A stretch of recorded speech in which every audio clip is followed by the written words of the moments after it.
અમારા જીવતા જાગતા આકાશવાસી પ્રેમ પિતાજી, અત્યારે નિર્મળ સોસાયટીમાં ખુલ્લા આકાશ નીચે પ્રભુ અમે આત્મિક જાગૃતિની મીટિંગ તરીકે મળી શક્યા માટે પિતા અમે તમારો ખૂબ આભાર માને છે. અત્યારે નમ્યા છે ત્યારે ખાસ કરીને પ્રભુ અમે અમારી મધ્યે તમને આમંત્રણ આપીએ છીએ પિતા, તમે અમારી મધ્યે હાજર થાઓ. દરેકના આત્માને તમારા પવિત્ર આત્માથી પિતા તમે ભરપૂર કરો પ્રભુ. પ્રાર્થના દ્વારા, વચનો દ્વારા, ગીતો દ્વારા પ્રભુ અમે સઘળા તમને માન મહિમા ગૌરવ આપી શકીએ પિતા, તેવી અમે તમને ખાસ પ્રાર્થનાને વિનંતી કરે છે પ્રભુ. અમે અમારા હૃદયોને ખુલ્લા કરીએ અને અમારા કાનોને પ્રભુ અમે સાંભળનારા કરીએ પ્રભુ. દરેકના હૃદય જોડે આજે તમે વાતચીતને વ્યવહાર કરો તેવી પ્રાર્થનાને વિનંતી કરતા પિતા અમે તમારા હાથમાં સોંપાઈએ છીએ. અમારી આ ટૂંકી નમ્રતા તમે સાંભળજો અને સ્વીકાર કરજો પિતા. આમીન. માથીની લખેલી સુવાર્તા 5મો અધ્યાય 43 થી 48મી કલમ મનીષાબેન જે મેકવાન વાંચી સંભળાવશે.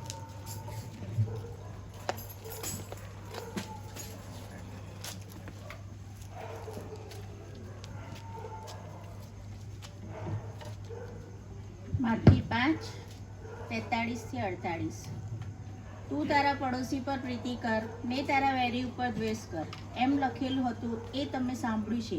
પણ હું તમને કહું છું કે તમે તમારા વેરીઓ પર પ્રીતિ કરો ને જેઓ તમારી પૂઠે લાગે છે તેઓને સારું પ્રાર્થના કરો, એ માટે કે તમે આકાશમાંના તમારા બાપના દીકરા થાઓ, કારણ કે તે પોતાના સૂરજને ભૂંડા તથા ભલા ઉગાવે છે અને ન્યાયી તથા અન્યાયી પર વરસાદ વરસાવે છે. કેમ કે જેઓ તમારા પર પ્રીતિ કરે છે તેઓ પર જો તમે પ્રીતિ કરો છો તો તમને શું ફળ છે? દાણીઓ પણ શું એમ નથી કરતા? અને જો તમે કેવળ તમારા ભાઈઓને સલામ કરો છો તો તેમાં તમે વિશેષ શું કરો છો? વિદેશીઓ પણ શું એમ નથી કરતા? એ માટે જેઓ તમારો આકાશમાંનો બાપ સંપૂર્ણ છે તેવા તમે સંપૂર્ણ થશો. આમ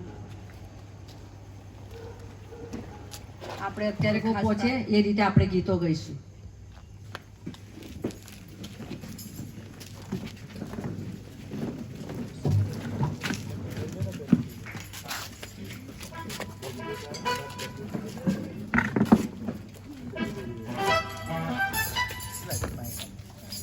આવો આપણે તાળીઓ સહિત પહેલા ગીતમાં જોડે હો જય જયકાર.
अंधियारा संसार है यहाँ मिलता चैन कहाँ, झिलमिल करके तारे चमक रहे हैं वहाँ. अंधियारा संसार है यहाँ मिलता चैन कहाँ, झिलमिल करके तारे चमक रहे हैं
ઈશ્વરની સ્તુતિ કરીએ. આપણે આપણા બધા જે પ્રોબ્લેમ્સ છે, પાપ છે, ભૂલ છે, બધું જ ભૂલીને ઈશ્વરની સ્તુતિ કરીએ. જેમ ગીતશાસ્ત્ર 95:6 લખ્યું છે કે આવો આપણે તેમની સ્તુતિ કરીએ અને નમીએ. આવો આપણે આપણા કરતા યહોવાની આગળ ઘૂંટણીએ પડીએ. એવી રીતે જેવો દાઉદ સ્તુતિ કરતા બધું ભૂલીને ખાલી ઈશ્વરની સ્તુતિ કરતો હતો, એવી રીતે આપણે પણ બધું ભૂલીને ઈશ્વરની સ્તુતિ કરીએ અને ગીતમાં જોડાઈએ. તું મેરા શરણ સ્થાન.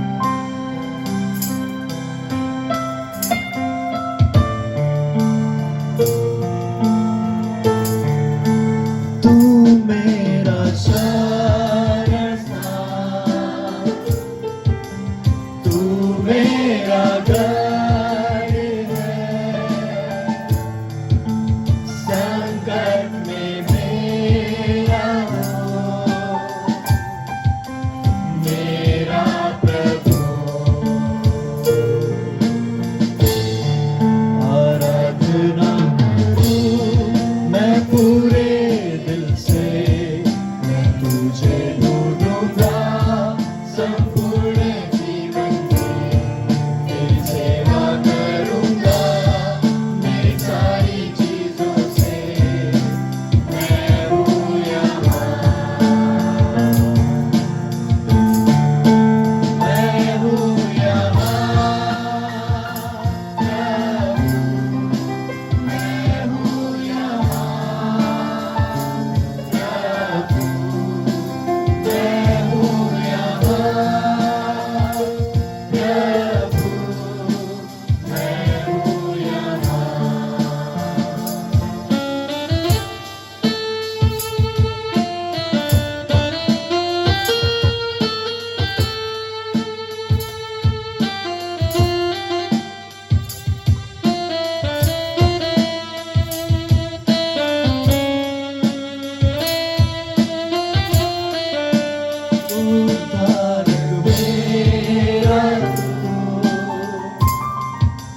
मेरी चंगाई है, संकट में सामर्थ है, मेरा प्रभु. उद्धारक मेरा तू, मेरी चंगाई है, संकट में सामर्थ है, मेरा प्रभु. आराधना करूं मैं पूरे दिल से, मैं तुझे ढूंढूंगा संपूर्ण जीवन में, तेरी सेवा करूंगा मेरी सारी चीजों से. मैं हूँ यहाँ, मैं हूँ यहाँ, प्रभु. मैं हूँ यहाँ, प्रभु. मैं हूँ यहाँ, प्रभु. मैं हूँ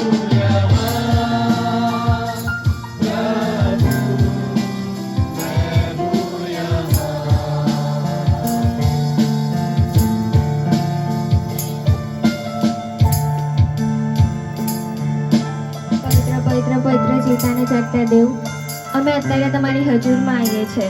અમે બધા તમારી સ્તુતિ કરીએ છીએ અને અમે અત્યારે માંગી લઈએ છીએ કે અત્યારે અમને જે કંઈ સર શીખવાડે એ તમે અમને સમજવામાં મદદ કરજો અને અમે અમારા જીવનમાં એ ઉતારી શકીએ અને એ બધું કરીને તમારી સ્તુતિ કરી શકીએ એવું તમે થવા દેજો.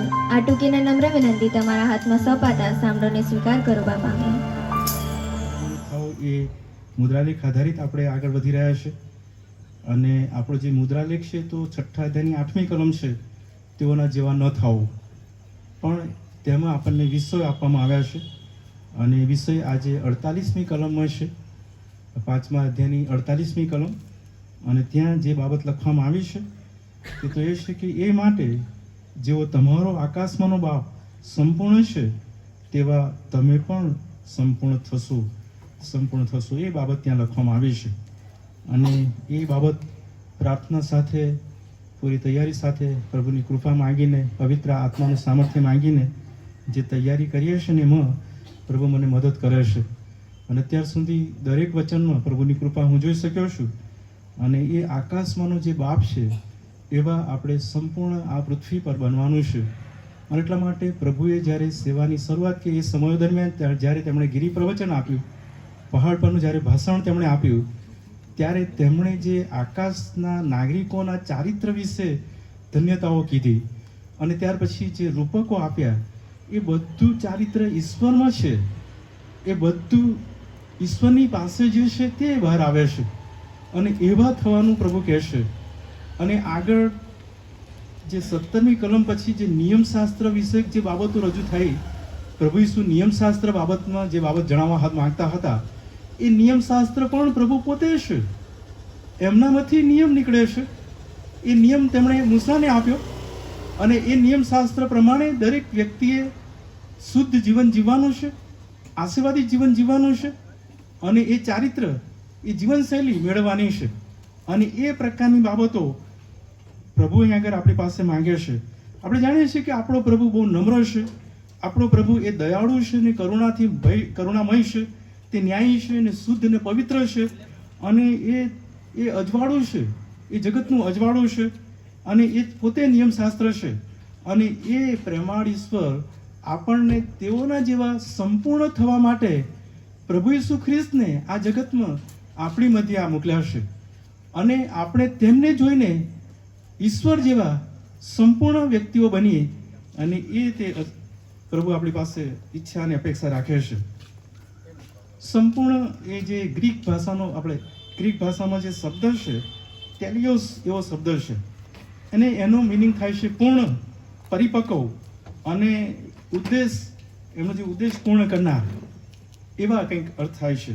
પરિપક્વતા, સંપૂર્ણતા, ધ્યેય પ્રાપ્ત કરવું, એ બધી ઘણી બધી બાબતો આગળ છે. પણ હું તમને કહીશ કે તેલિયોસ એ શબ્દ ગ્રીક ભાષાનો શબ્દ છે. અને એ તેલિયોસ આપણે થઈએ, સંપૂર્ણ આપણે થઈએ, એવો આપણો બાપ, આપણો પ્રભુ આપણામાં ઈચ્છે છે. અને એટલા માટે એ સંપૂર્ણ થવાની બાબતો જ્યારે હું વિચારતો હતો અને આ ગિરી પ્રવચનમાં જે મનન છે, અથવા ગિરી પ્રવચનમાં જે બોધ કરવામાં આવ્યો છે, અને બોધનો જ્યારે અભ્યાસ કરીએ છીએ 5મા અધ્યાયમાં, ત્યારે જે બાબતો આપણે વાંચીએ છીએ તે ઈશ્વર જેવા નિષ્કપટ થવાનું છે, ઈશ્વર જેવા પ્રેમાળ થવાનું છે, ઈશ્વર જેવા ન્યાયી થવાનું છે. અને એ જે ન્યાય છે ઈશ્વરનો, એને આપણા જીવનમાં જાળવીને એ સંદેશ લોકોની આગળ મૂકવાનો છે. અને એવા થવાને માટે 3 મુખ્ય બાબતો હતી. અને એમાં સૌથી પહેલા પ્રભુ કહેશે કે હું પવિત્ર છું, માટે તમે પવિત્ર થાઓ. અને એ જે બાબત પ્રભુએ તેમના લોકોને જણાવી, અને એ મૂસાને આપણે લેવીના પુસ્તકમાં જઈએ તો લેવીના 11મા અધ્યાયમાં 44મી કલમમાં ત્યાં લખવામાં આવ્યું છે, કેમ કે હું યહોવા તમારો દેવ છું, એ માટે તમે પોતાને શુદ્ધ કર્યો ને તમે પવિત્ર થાઓ, કેમ કે હું પવિત્ર છું. અને ઈશ્વર આપણ બધાને શુદ્ધ અને પવિત્ર જીવન જીવવાની એક બહુ મોટી બાબતો, કારણ એ છે કે હું પવિત્ર છું, મારા લોક એ પવિત્ર હોય, શુદ્ધ હોય. અને એ પ્રમાણે તે ઈચ્છે છે. આખું બાઇબલનો એક જ મોટો સંદેશો એ છે કે પ્રભુ આપણને પવિત્રતા અને શુદ્ધતા ભર્યું જીવન જીવવાની અપેક્ષા રાખે છે. પ્રભુનું એ ચારિત્ર છે. પ્રભુ એ તેના લોકોની પાસે એ ચારિત્ર જોવા માંગે છે. અને ઈસુના લોકો એટલે નવા કરારના લોકો, ઈસુના લોકો એટલે ઈસુ જેવી જીવનશૈલી અથવા ઈસુ જેવું ચારિત્ર અને ઈસુ જેવું જીવન, એવું જીવન જીવનારા લોકો એ સંપૂર્ણતાની નિશાની, એટલે કે ત્યાં લખ્યું છે તે પ્રમાણે તમે સંપૂર્ણ થાઓ એ બાબત છે. એટલે એ પહેલી જે બાબત હું તમારે આગળ જણાવવા માંગુ છું એ પવિત્ર જીવન. અને પવિત્ર જીવનમાં સૌથી મહત્વની બાબત નૈતિકતા આવે છે.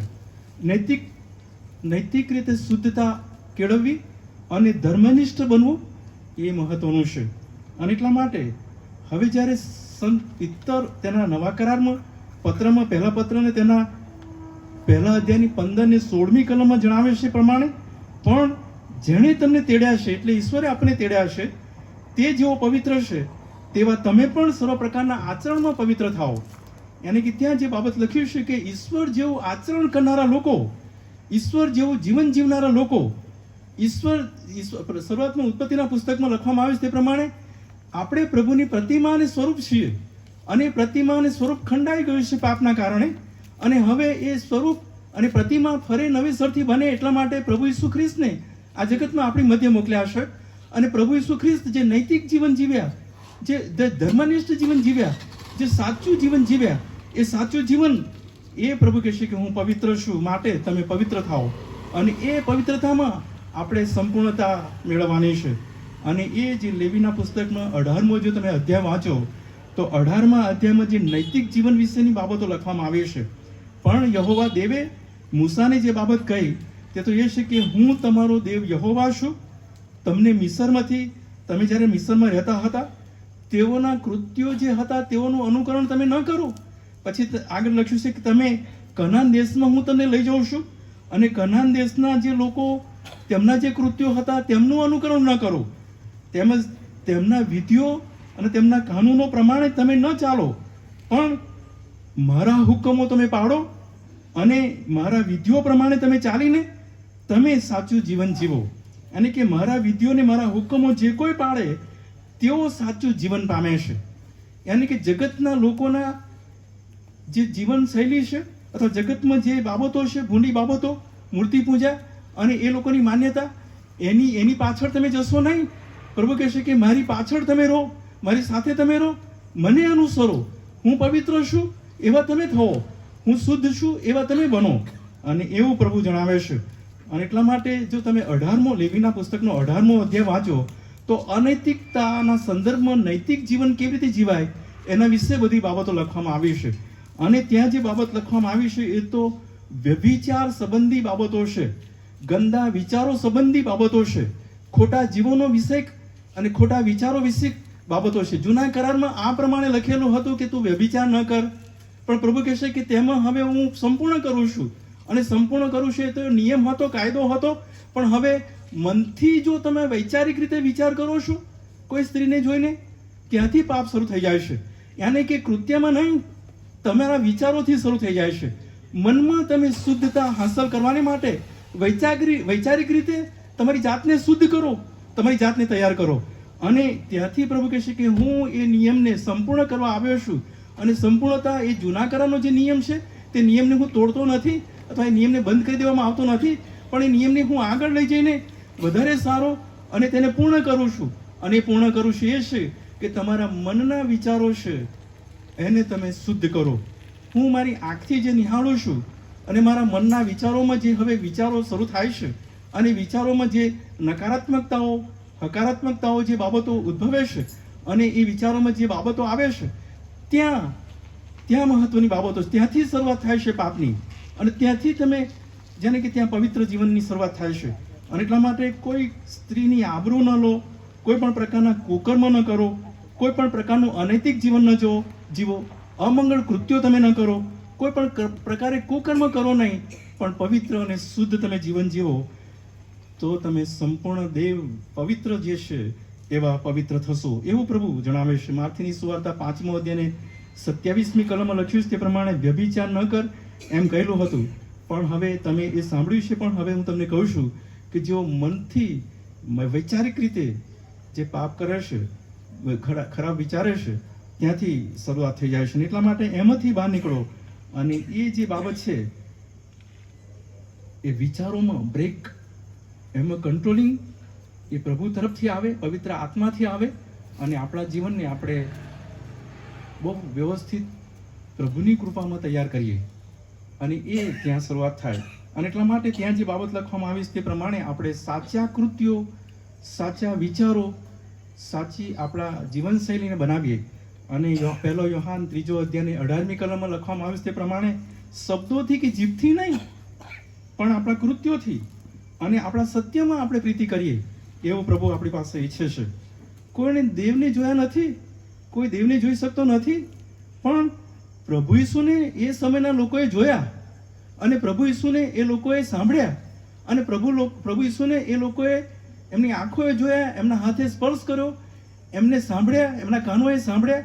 હવે પ્રભુ ઈસુ એ પ્રમાણે કહેશે કે પેલો યોહાની સુવાર્તાના 14મા અધ્યાયની 9મી કલમમાં જેણે મને જોયો છે તેણે બાપને જોયો છે, એને કે હું બાપમાંથી આવ્યો છું અને હું બાપમાંથી આવેલો વ્યક્તિ કેવો હોય? સંપૂર્ણ ઈશ્વરની સાથે રહેવાનો. એને કે હું જીવનની રોટલી છું. ત્યાં એમણે જે દાવાઓ કર્યા, હું માર્ગ સત્ય જીવન છું, હું ઘેટાનું બહાણું છું, ઉત્તમ ઘેટા પાળક છું, હું ખરો દ્રાક્ષાવેલો છું, પુનરુત્થાન જીવન છું, એ જે દાવાઓ કર્યા એ વધસ્તંભ સુધી ચાલ્યા, મરણ સુધી ચાલ્યા. એમણે ત્યાં વધસ્તંભ પરથી કીધું કે સંપૂર્ણ થયું. 6ઠ્ઠી વાણી હતી ને, સંપૂર્ણ થયું. અને પછી પોતાનો દેહ, પોતાનો આત્મા પ્રભુને સોંપ્યો. એને કે એ જે સંપૂર્ણ થયું એટલે જૂના કરારના જે વિધિઓ હતા હલવાન તરીકે બધા પૂર્ણ કર્યા. જૂના કરારનું જે નિયમશાસ્ત્ર હતું એ પોતે સંપૂર્ણ પાડ્યું. જૂના કરારમાં જે બાબતો આપવામાં આવેલી એ બધી ધર્મનિષ્ઠ બાબતો ત્યાં પૂર્ણ થઈ. અને ઈસુ ખ્રિસ્તમાં હવે એ સંપૂર્ણ બન્યું. એ વધસ્તંભ પર સંપૂર્ણ હલવાન તરીકે, બલિદાન તરીકે રક્ત વહેવડાવીને આપણા પાપોની માફીને માટે તે આપણે સારું દરિદ્રી બને, એ ધનવાન હતા. એ દરિદ્રી બન્યા. આપણે જે દરિદ્રી હતા આપણે ધનવાન થઈએ. એવા આપણે સંપૂર્ણ બનીએ, એવા આપણે પવિત્ર થઈએ, એવું પ્રભુ આપણી સાથે માંગ્યો છે. વધસ્તંભ પરની એ બાબત આપણે જાણીએ છીએ કે પ્રભુએ જ્યારે વધસ્તંભ પરથી 6ઠ્ઠી વાણી પોકારી સંપૂર્ણ થયું. એ લુકની સુવાર્તા, યોહાનની સુવાર્તા 19મો અધ્યાય 30મી કલમમાં લખ્યું છે તે પ્રમાણે એ આકાશમાંના બાપ સંપૂર્ણ છે તેવા સંપૂર્ણ આપણે બનીએ. બીજી બાબત, ઈશ્વર જેવા થવું, અથવા કે ઈશ્વરની સાથે ઈશ્વર જેવા થવું એટલે કે આપણા પવિત્ર અને શુદ્ધથી એ જે બાબતો છે એ તો ખરી જ, પણ આપણે ઈશ્વરનું જે પ્રતિમાન, ઈશ્વરનું જે સ્વરૂપ છે એવા બનવાની જરૂર છે. અને એ જે પ્રતિમા અને એ સ્વરૂપ, એમાં જે પાપ આવ્યું છે, ખંડિત થયા છે, એમાંથી આપણે બહાર નીકળવાનું છે. એ પાપને આપણે દૂર કરવાનું છે. અને એ દૂર કરવા માટે આપણા કાર્યો, આપણા કર્મો અથવા આપણી ભક્તિ કે આપણું જ્ઞાન કે આપણી આવડત કે આપણું ડાફણ કામ કરતું નથી. અથવા આપણે એના માટે પ્રયત્ન કરીએ અથવા એના માટે આપણે તૈયાર થઈએ એવું નહીં. પ્રભુ ઈસુ એક માર્ગ છે, એના પર સંપૂર્ણ આધાર મૂકીએ. અને ઈસુ પર જ્યારે આધાર મૂકીએ છીએ ત્યારે સૌથી મહત્વની બાબત એ બને છે કે આપણે તેમના જેવા એટલે ઈસુ ખ્રિસ્ત જેવા બનીએ છીએ. અને એના માટે સંપૂર્ણ બાબત આપણે એમને સોંપીએ છીએ અને પૂરેપૂરા પ્રભુની આગળ ખાલી થઈ જઈએ છીએ. યાની કે એ ખાલી થવા માટે હું ગમે તેટલી ભક્તિ કરું, હું ગમે તેટલો ધાર્મિક બનું, અથવા હું સારા પૂર્ણ કર્મ કરું, અથવા હું એનાથી વધારે ને વધારે સારું ને સારું જ્ઞાન અને ડિગ્રીઓ મેળવું, પણ એ બધા કરતાં સંપૂર્ણ રીતે પ્રભુને આધીન થવું એ મારા માટે સૌથી શ્રેષ્ઠ બને છે. સંત પાઉલ ફિલિપિયના પત્રના 3જા અધ્યાયમાં કહેશે કે હું બિન્યામીનના કુળનો, હું 8મા દિવસે સુન્નત પામેલો, ફરોસ્યો, નિયમશાસ્ત્ર સંબંધી નિર્દોષ, એ શબ્દો આપણે જાણીએ છીએ. પણ એ બધું મેં છોડી દીધું છે, એ બધું મેં ત્યાગી દીધું છે. હવે હું ઝીરો થઈ ગયો, ખાલી થઈ ગયો છું અને હું ઈશ્વર જેવા બનવા માંગુ છું. અને ઈશ્વર જેવા બનવા માટે હવે હું જે છું તે નહીં, પ્રભુ જે છે તે છું. એટલે કે હું જે છું એ હું તો આ જગતમાં કંઈક છું. મેં આ અભ્યાસ કર્યો, મારી પાસે આ ડિગ્રી છે, મારી આગળ ડિગ્રી છે, પાછળ ડિગ્રી છે, મારી પાસે આ જ્ઞાન છે, મારી પાસે આ વસ્તુ છે, મારી પાસે એ બધું છે. સમાજનો બહુ મોટો મોભો છે, સારું વજન છે, સત્તાઓ છે અને ડાપણ છે, આવડત છે, એ બધું તો છે જ, પણ એ કસાય કામનું નથી. ઈશ્વર જેવા થવા માટે, સંપૂર્ણ થવા માટે પ્રભુ જેવા થવાની જરૂર છે. અને એ જ્યારે થશે ત્યારે આપણે પ્રભુની પાસે એ પામીશું, પ્રભુની પાસેથી શીખીશું. અને એવા થવા માટે હું તમને કહીશ કે ધર્મનિષ્ઠ બનવાની જરૂર છે, આધ્યાત્મિક બનવાની જરૂર છે. આધ્યાત્મિકતા આપણને શીખવશે કે આપણે સંપૂર્ણ ખાલી થઈએ. ફિલિપિયના પત્રના 2જા અધ્યાયમાં પ્રભુ ઈસુ આપણા માટે સંપૂર્ણ ખાલી થયા અને વજસ્તંભ પર સંપૂર્ણ નમ્ર બન્યા અને દાસ કરતાં પણ નીચે, યાની કે દાસનું સ્થાન પણ ઉપર છે, એ દાસ જેવા થયા, દાસથી પણ નીચે, વજસ્તંભના ક્રૂર વજસ્તંભમાં એ પોતાના બલિદાનને આપ્યું. એટલે સુધી કે એ નિર્દોષ વ્યક્તિ, એ પાપ રહિત અને ગુનાહ રહિત વ્યક્તિ એ વજસ્તંભના મરણને આધીન થયા. કેમ? કારણ કે હવે આપણે તેમાં ઊંચકાઈએ, હવે આપણે તેઓમાં ધનવાન થઈએ, આપણે પરિપૂર્ણ થઈએ, આપણે સંપૂર્ણ થઈએ અને ઈશ્વર જેવા બનીએ. અને એ પ્રભુ આપણી પાસે માંગે છે. અને એટલા માટે ઈશ્વરની પ્રતિમા અને ઈશ્વરનું સ્વરૂપ જે શરૂઆતમાં ખંડાઈ ગયું પાપના કારણે, એ હવે ઈસુમાં નવું થાય એના માટે સંપૂર્ણતા રીતે આપણે ખાલી થઈએ અને જીરો થઈએ અને જો એ પ્રમાણે કરીશું તો આપણે સંપૂર્ણ થઈશું, પ્રભુ ઈસુ જેવા થઈશું, દેવ બાપ જેવા થઈશું. અને પ્રભુ આપણી પાસે એ માંગે છે. 5મો અધ્યાય, આખો અધ્યાય બહુ ગજબનો અધ્યાય છે. અત્યાર સુધી એ બધા જ કલમો અને જે વિષયો આપવામાં આવ્યા એ વિષયોનું મનન કરાવ્યું. અને એનું મનન કરતાં જ્યારે શરૂઆતમાં બાઇબલ લઈને હું જ્યારે બેસું ત્યારે મને એ શીખવાનું મળે કે પ્રભુ આ બાબતમાં હું ઘણું બધું નબળો છું, પ્રભુ અહીંયા ઘણો બધો અધૂરો દેખાઉં છું, અથવા આ બાબતમાં હું નિયમની બાબતમાં આ રીતે વિચારું છું, વર્તન કરું છું. એ બધું હું કબૂલતો આવ્યો. અને એ બાબત જ્યારે મેં જોઈ ત્યારે દરરોજ નવું શીખવાનું મળ્યું, દરરોજ નવું જાણવાનું મળ્યું. પવિત્ર આત્માએ દરરોજ નવી નવી બાબતો કીધી. સંપૂર્ણ થવું છે, તું હત્યા ન કર. એ જે જૂના કરારનો જે નિયમ છે ને, એ ખાલી અમથો ક્રોધ કરીશ તો પણ ત્યાંથી શરૂઆત થઈ જશે. તમે જો એ બધી બાબતો છે મેં શરૂઆતમાં તમારી આગળ કીધી. વ્યભિચાર ન કર. એ મનમાં જો વૈચારિક વિચારોથી શરૂઆત થઈ જશે ત્યાં જ પાપ છે. એ બધી બાબતો નવી નવી શીખવાની મળી. પ્રભુએ નવી બાબતો શીખવી. અને હું પ્રભુનો પુષ્કળ આભાર માનું છું કે પ્રભુએ પવિત્ર આત્માદેવે મને જે સમજ આપી. અને એટલા માટે કહીશ કે આપણું જ્ઞાન કે આપણું ડાપણ કે આપણી આવડત કે આપણી પાસે જે સ્ટેટસ છે એ બધું પ્રભુને જ્યારે આપણે આપી દઈએ છીએ, પ્રભુની આગળ આપણે સમર્પિત કરી દઈએ છીએ, ત્યારે પ્રભુ આપણને એમના જેવા ધનવાન બનાવે છે, દરિદ્રતામાંથી ઉપર લાવે છે. પ્રભુ આપણને ઉપર એમના કક્ષામાં મૂકે છે. અને એ સંપૂર્ણતા આપણી પાસે પ્રભુ માંગે છે. હું તમને કહીશ ત્યાં જે બાબતો હું જે શબ્દો શોધતો હતો એ દયા અને કૃપા, આ બે શબ્દો છે. હું તમને કહીશ, દયા શબ્દને વારંવાર કહું છું. જે સજા સજાને હકદાર આપણે જે છીએ તે સજા પ્રભુ ઈસુએ ભોગવી છે. જે સજા આપણે ભોગવવાની હતી, આપણે એ શિક્ષાના ભાગીદાર હતા, એ શિક્ષા પ્રભુ ઈસુએ ભોગવી છે. યાની કે એ પ્રકારની દયા બાઇબલ પ્રમાણે જોઈએ તો લુકની સુવાર્તા 8મો અધ્યાય 13મી કલમમાં જે કર વસૂલનાર પેલો દાણી, એ લુકની સુવાર્તાના 18મા અધ્યાયમાં એ મંદિરમાં પ્રાર્થના કરતા, એ પ્રભુની આગળ પ્રાર્થના કરતા, આંખો ઊંચી નહીં કરતા, તેણે આંખો નીચે રાખીને છાતી કૂટીને દેવની પાસે જઈને પ્રાર્થના કરતા. એ પ્રમાણે કીધું કે ઓ દેવ, હું પાપી છું, મારા પર દયા કર. તમે જો યોહાનની સુવાર્તા 8મો અધ્યાયની 1 થી 11 કલમમાં વાંચો તો ત્યાં પેલી વ્યભિચારમાં પકડાયેલી સ્ત્રીને ઘણા લોકો લઈને આવેલા અને પ્રભુ ઈસુએ તેને બચાવી. તેને દોષ દીધો નહીં. બધા લોકો કોઈ કશું કરી શક્યા નહીં. પ્રભુએ ત્યાં તેને બચાવી. પ્રભુએ તેને જવા દીધી અને કીધું કે તું હવે પાપ કરતી નહીં. પ્રભુને દયા આવી, પ્રભુએ તેના પર દયા કરી. અને એટલા માટે જે સજા, જે શિક્ષા મારે માટે હતી અથવા આપણે માટે હતી, એ પ્રભુ ઈસુએ વજસ્તંભ પર લીધી છે. એ દયા છે. અને બીજી બાબત કે જે આશીર્વાદના આપણે હકદાર નથી, જે આશીર્વાદ આપણને મળવા જોઈએ એ આશીર્વાદ આપણે મેળવી શકતા નથી. એ આશીર્વાદ જ્યારે આપણને પ્રભુ આપે છે, એ ઉદારતા પ્રભુ આપણી પર કરે છે, એને કૃપા કહેવાય. અને એ જે કૃપા છે, એફેસીના પત્રના 2 અધ્યાયની 8મી અને 9મી કલમ, તમે કૃપાથી વિશ્વાસ દ્વારા તારણ પામેલા છો, અને એ તમારાથી નથી, એ તો દેવનું દાન છે, અને એ ઈશ્વર તરફથી આવે છે. અને આપણે તેના હકદાર નથી કે પ્રભુ આપણને આશીર્વાદો આપે, પ્રભુ આપણને તારણ આપે, પ્રભુ આપણને જીવન આપે. ઈશ્વરની યોજના છે, ઈશ્વરે પ્રમાણે કર્યું છે અને ઈશ્વર ઈચ્છે છે. અને એટલા માટે જ્યારે આપણે ઈશ્વરની પાસે દોડીને જઈએ છીએ, જ્યારે આપણે કબૂલાત કરીએ છીએ, ત્યારે આપણને મળે છે.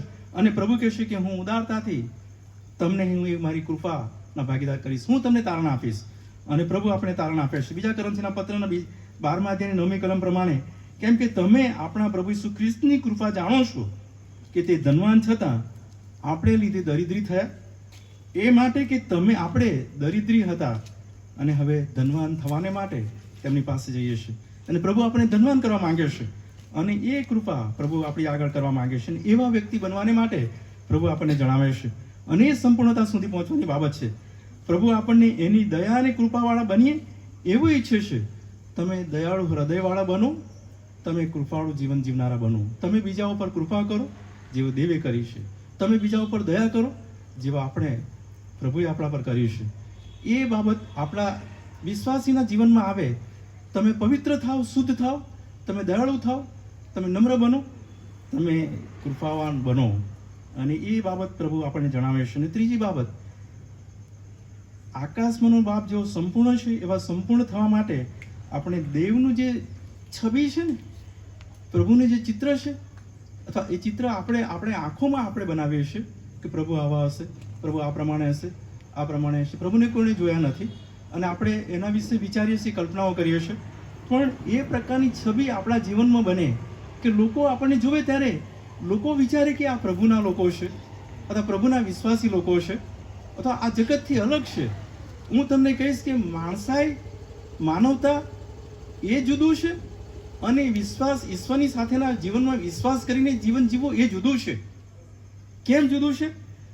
પ્રભુને એક સેવક કહેશે, આલ્ફ્રેડ પ્લુમ્બર નામનો એક વ્યક્તિ એ પ્રમાણે કહેશે કે સારાને બદલે ભૂંડાઈ પાછી વાળવી એ સૈતાનિક બાબત છે.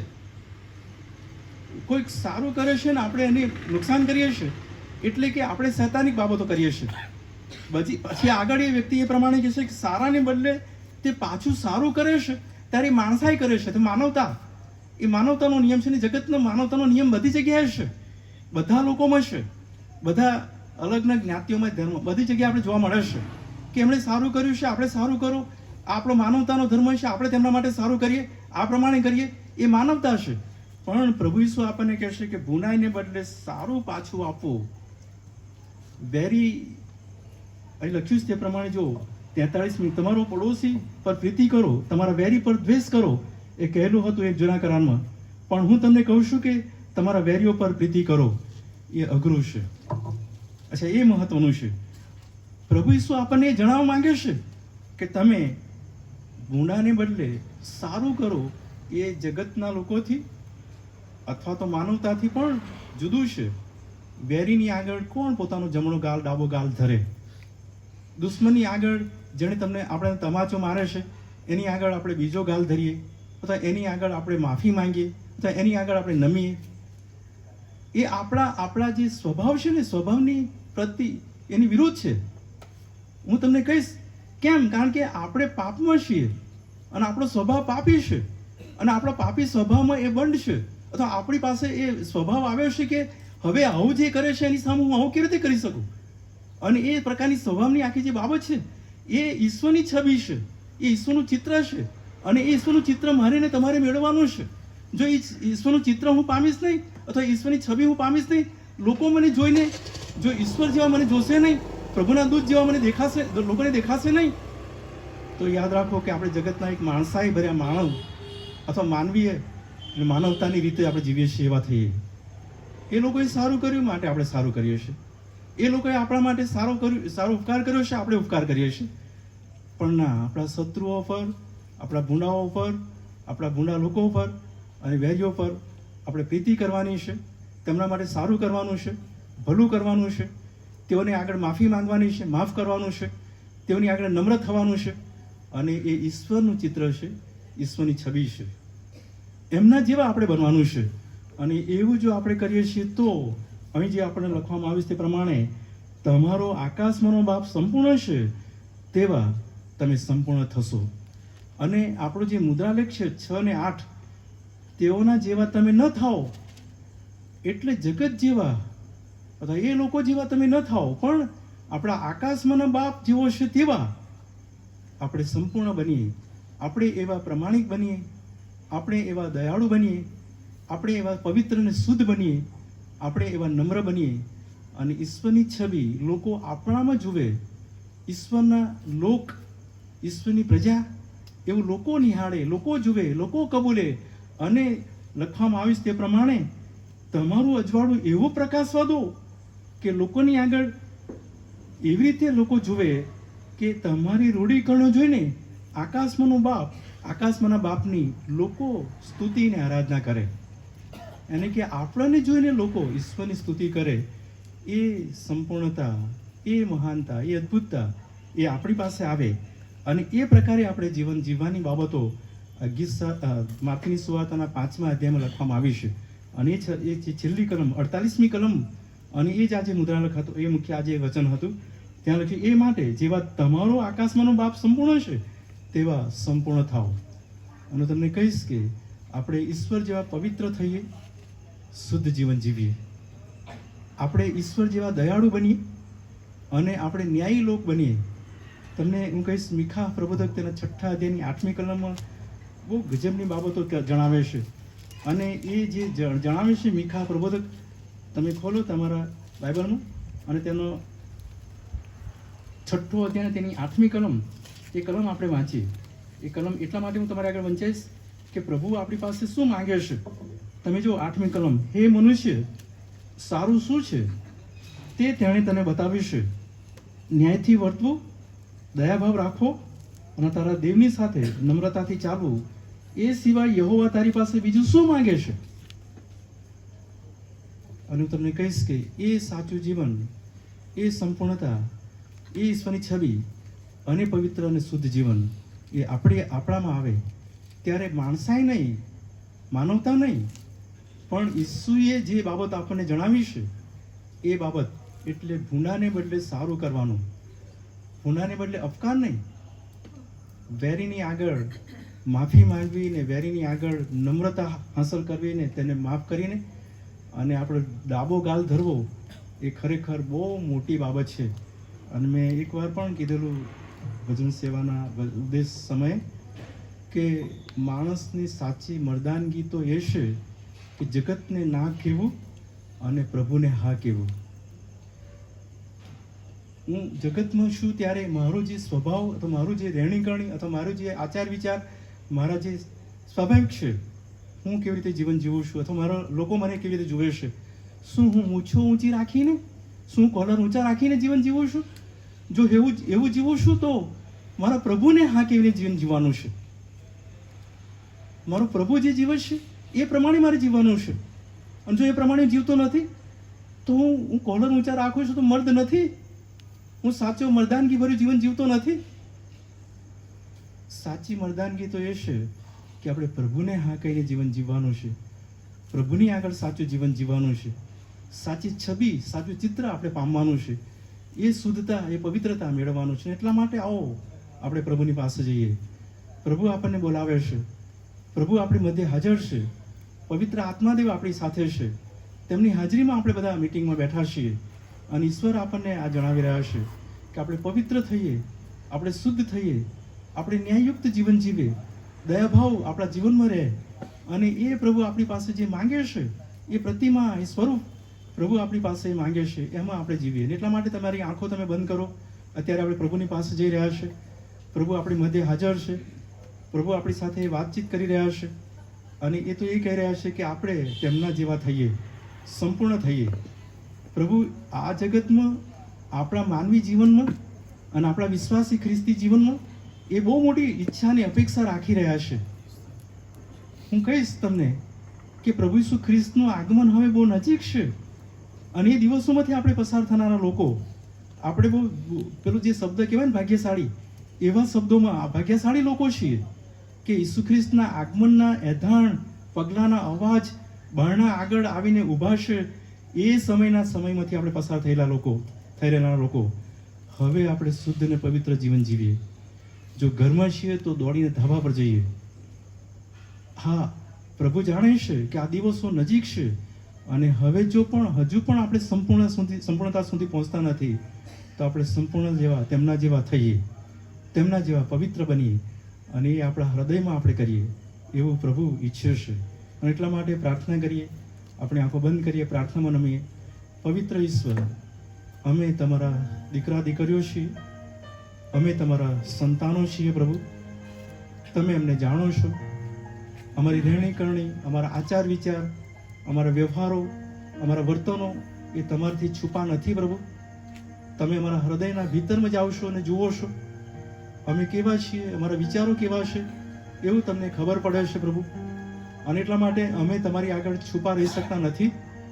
અમે તમારી આગળ ખુલ્લા દિલના છીએ. પ્રભુ, તમારું વચન જે આવ્યું છે તમારા જેવા થવાને માટે, સંપૂર્ણ થવાને માટે, પ્રભુ અમે તમારી પાસે કૃપા માંગીએ છીએ.